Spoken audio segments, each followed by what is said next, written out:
ये कहानी है हरियाणा के रोहतक जिले के कबूलपुर गांव की। 14 सितंबर साल 2009 सुबह का वक्त था जब एक रिटायर्ड मास्टर अपने ही घर का दरवाजा खटखटा रहे थे। उन्हें क्या पता था कि अंदर जो मंजर है वो उनकी पूरी जिंदगी को बदल देगा। 7 लाशें, एक बेहोश बेटी और 2 इलेक्ट्रिशियन जो छत पर बेसुध पड़े थे। लेकिन सवाल यह है, क्या यह सिर्फ हत्याएं थीं या इसके पीछे छिपी थी कोई ऐसी साजिश जो रिश्तों की नींव तक को हिला दे। सुबह के करीब 5:30 बजे कबूलपुर गांव में सब कुछ सामान्य था। गाय भैंसों की आवाजें, खेतों में काम की तैयारियां। लेकिन इस शांत सुबह में कुछ ऐसा होने वाला था जो इस गांव को हमेशा के लिए बदनाम कर देगा। मास्टर होशियार सिंह, एक रिटायर्ड स्कूल टीचर, हर रोज की तरह वो अपने पशुओं को देखकर घर लौट रहे थे।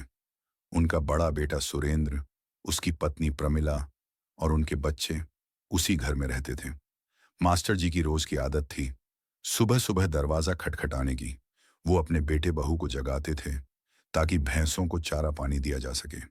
लेकिन उस दिन बार बार खटखटाने के बावजूद कोई जवाब नहीं मिला। मास्टर जी को गुस्सा आया। उन्होंने सोचा, इतनी देर तक सो कैसे सकते हैं ये लोग। उन्होंने जोर से धक्का मारा।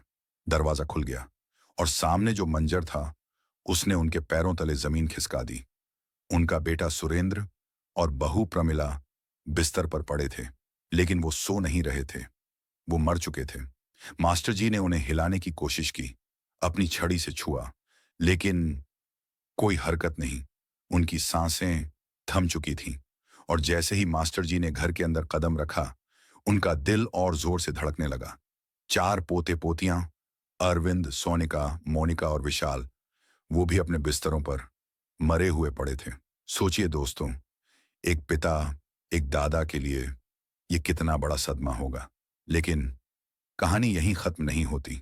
मास्टर जी की पत्नी भूरी देवी, जो सामने वाले घर में रहती थी, वो भी मृत पाई गई। एक ही रात में एक ही परिवार के 7 लोग बेरहमी से मार डाले गए। लेकिन सवाल अब भी वही है, आखिर ऐसा हुआ कैसे और किया किसने? गांव में यह खबर आग की तरह फैली। हर तरफ हड़कंप मच गया। लोग मास्टर जी के घर के बाहर जमा हो गए। पुलिस को बुलाया गया। फॉरेंसिक टीम और डॉग स्क्वाड भी मौके पर पहुंचे।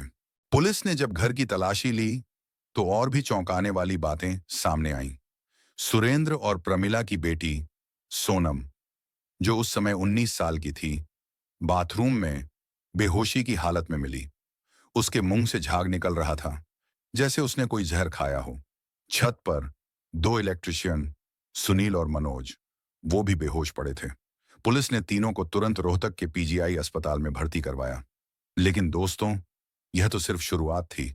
जैसे जैसे पुलिस ने जांच शुरू की, एक एक कर वो राज खुलने लगे जिन्होंने पूरे देश को हिलाकर रख दिया।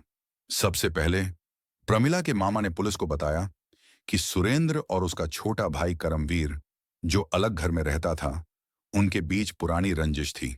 मामा ने करमवीर पर शक जताया और पुलिस ने उसी वक्त उसके खिलाफ मामला दर्ज कर लिया। लेकिन अगले ही दिन मास्टर होशियार सिंह ने पुलिस के सामने एक ऐसा बयान दिया जिसने पूरे केस का रुख ही बदल दिया। मास्टर जी ने कहा, मेरे बेटों में झगड़ा जरूर था, लेकिन कर्मवीर इतना गिरा हुआ नहीं है कि अपने भाई और उसके पूरे परिवार को मार डाले। अगर मुझे किसी पर शक है तो वह है मेरी पोती सोनम। मास्टर जी ने बताया, सोनम का पड़ोस के एक लड़के नवीना के साथ पिछले 1 साल से प्रेम संबंध था। परिवार को यह रिश्ता मंजूर नहीं था क्योंकि दोनों एक ही गोत्र से थे। इसी वजह से सोनम पर कई पाबंदियां लगाई गई थीं। उसका कॉलेज जाना बंद करवा दिया गया, सहेलियों से मिलना जुलना भी रोक दिया गया। लेकिन मास्टर जी को शक था कि सोनम और नवीन ने मिलकर कुछ बहुत बड़ा और गलत कर दिया है। दोस्तों, यह सुनकर पुलिस भी हैरान थी। क्या एक बेटी अपने माता पिता, भाई बहनों और दादी को मार सकती है? क्या यह संभव है? लेकिन मास्टर जी का शक बेकार नहीं था। पुलिस ने नवीन को हिरासत में लिया और जब उससे सख्ती से पूछताछ की गई तो जो सच्चाई सामने आई वो किसी के लिए भी यकीन करना बहुत मुश्किल था। नवीन ने आखिरकार पुलिस के सामने सच उगल दिया। और यह सच इतना भयानक था कि सुनकर हर कोई सन्न रह गया। सोनम और नवीन, जो पड़ोसी थे, एक ही गोत्र से ताल्लुक रखते थे, एक दूसरे के प्यार में पड़ गए थे। लेकिन यह प्यार सिर्फ दिल तक सीमित नहीं रहा, उनके बीच शारीरिक संबंध भी बन चुके थे। सोनम नेकीराम कॉलेज में बीए फर्स्ट ईयर की छात्रा थी और नवीन पास ही के एक संस्थान से कंप्यूटर डिप्लोमा कोर्स कर रहा था। धीरे धीरे मुलाकातें प्यार में बदल गईं, लेकिन जब परिवार को शक हुआ तो उन्होंने सख्ती शुरू कर दी। सोनम को घर में कैद कर दिया गया, कॉलेज जाना बंद। लेकिन सोनम और नवीन का प्यार, या कहें हवस, इतना गहरा था कि वे इसे छोड़ने को तैयार नहीं थे। और यहीं से शुरू होती है इस कहानी की सबसे घिनौनी साजिश। सोनम और नवीन ने मिलकर फैसला किया, अगर परिवार उनके बीच आया तो परिवार को ही खत्म कर देंगे। नवीन ने अपने मामा के लड़के से संपर्क किया, जो झज्जर के छारा गांव में रहता था। उसकी मदद से करीब 100 नींद की गोलियां खरीदी। नवीन ने इन गोलियों को पीसकर सोनम को दे दिया और फिर 13 सितंबर साल 2009 की रात सोनम ने एक भयानक साजिश को अंजाम दिया। रात के खाने में उसने नींद की गोलियां मिला दी, इतनी ज्यादा मात्रा में कि खाना खाते ही पूरा परिवार बेहोश हो गया। यहां तक कि अरविंद, जो सोनम का बड़ा भाई था, उसने दोनों इलेक्ट्रिशियनों को भी खाना दे दिया जो छत पर काम कर रहे थे।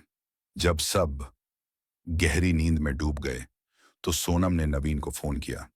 नवीन रात के अंधेरे में घर के अंदर घुसा और फिर दोनों ने मिलकर एक एक करके पूरे परिवार की हत्या कर दी। पहले सुरेंद्र और प्रमिला, फिर अरविंद और फिर 3 मासूम बच्चे, सोनिका, मोनिका और विशाल। लेकिन इन दरिंदों का दिल इतने पर भी नहीं भरा।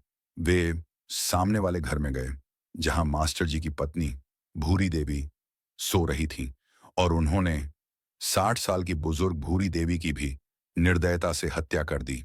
दोस्तों, यह सुनकर आपका खून नहीं खौल रहा? रुकिए, कहानी का सबसे घिनौना हिस्सा अभी बाकी है।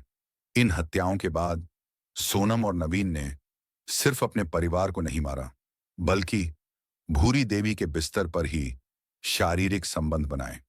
जी हां, यह सच है। ये वही हवस थी जो इन दोनों को इतना अंधा कर चुकी थी कि इंसानियत का नामो निशान तक बाकी नहीं रहा।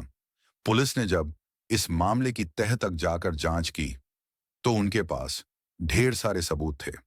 सोनम और नवीन के फिंगरप्रिंट, नींद की गोलियों की खरीदारी का रिकॉर्ड और उस व्यक्ति का बयान जिसने गोलियां उपलब्ध करवाई थी। सेशन कोर्ट में जब यह मामला पहुंचा तो 14 सितंबर साल 2014 को सोनम और नवीन को फांसी की सजा सुनाई गई। गोलियां उपलब्ध करवाने वाले 2 अन्य लोगों को उम्र कैद की सजा दी गई। लेकिन दोस्तों, मामला यहीं खत्म नहीं हुआ। सोनम और नवीन ने हाई कोर्ट में अपील की। उन्होंने अपने बयान बदल दिए और कहा कि मास्टर जी अपने छोटे बेटे कर्मवीर को बचाने के लिए उन पर इल्जाम लगा रहे हैं। लेकिन 18 जुलाई साल 2018 को हाई कोर्ट ने इन्हें राक्षस करार देते हुए फांसी की सजा बरकरार रखी। कोर्ट ने अपने फैसले में लिखा, पूरे परिवार को मारना और फिर अपनी दादी के बिस्तर पर यौन संबंध बनाना इनकी राक्षसी प्रवृत्ति को दर्शाता है। लेकिन जब यह मामला सुप्रीम कोर्ट पहुंचा तो 12 अक्टूबर साल 2018 को सुप्रीम कोर्ट ने इनकी फांसी की सजा को उम्र कैद में बदल दिया। गोलियां उपलब्ध करवाने वालों को जुर्माना भरवाकर रिहा कर दिया गया। दोस्तों, सुप्रीम कोर्ट के इस फैसले ने कई बड़े सवाल खड़े कर दिए। क्या इतने जघन्य अपराध के लिए उम्र कैद काफी है? क्या फांसी ही एकमात्र सजा नहीं होनी चाहिए थी? आप क्या सोचते हैं? कमेंट में जरूर बताएं। कबूलपुर हत्याकांड सिर्फ एक अपराध की कहानी नहीं है, यह एक चेतावनी है। यह हमें बताता है कि प्यार और हवस के बीच की रेखा कितनी पतली हो सकती है। यह हमें सिखाता है कि रिश्तों पर भरोसा करना कितना जरूरी है, लेकिन साथ ही अपनी आंखें और कान खुले रखना और भी जरूरी है। मास्टर होशियार सिंह की छठी इंद्रिय ने उन्हें अपनी पोती पर शक करने के लिए कहा और वह शक सच निकला। लेकिन सोचिए, अगर परिवार ने पहले ही सोनम के व्यवहार पर ध्यान दिया होता तो शायद यह हादसा टाला जा सकता था। दोस्तों, ये कहानी हमें एक बड़ा सवाल छोड़ जाती है। क्या हम अपने बच्चों, अपने परिवार को सही दिशा दे रहे हैं? क्या हम उनकी भावनाओं और इच्छाओं को समझ रहे हैं या बस पाबंदियां लगाकर उन्हें बगावत के रास्ते पर ढकेल रहे हैं? तो दोस्तों, ये थी कबूलपुर हत्याकांड की पूरी कहानी। एक ऐसी कहानी जो हमें रिश्तों, विश्वास और अपराध की गहराई में ले जाती है। आप इस मामले के बारे में क्या सोचते हैं? क्या सोनम और नवीन को फांसी की सजा मिलनी चाहिए थी या उम्र कैद काफी थी? और सबसे बड़ा सवाल, क्या हम अपने परिवार में ऐसी साजिशों को रोक सकते हैं? अपने विचार कमेंट में जरूर शेयर करें। अगर आपको यह कहानी पसंद आई हो तो लाइक करें, शेयर करें और हमारे चैनल को सब्सक्राइब करना ना भूलें। हम आपके लिए ऐसी ही सच्ची और रोचक कहानियां लाते रहेंगे। और हाँ, हमेशा इंसानियत को जिंदा रखें, क्योंकि यही हमें इंसान बनाती है। मिलते हैं अगली वीडियो में। धन्यवाद।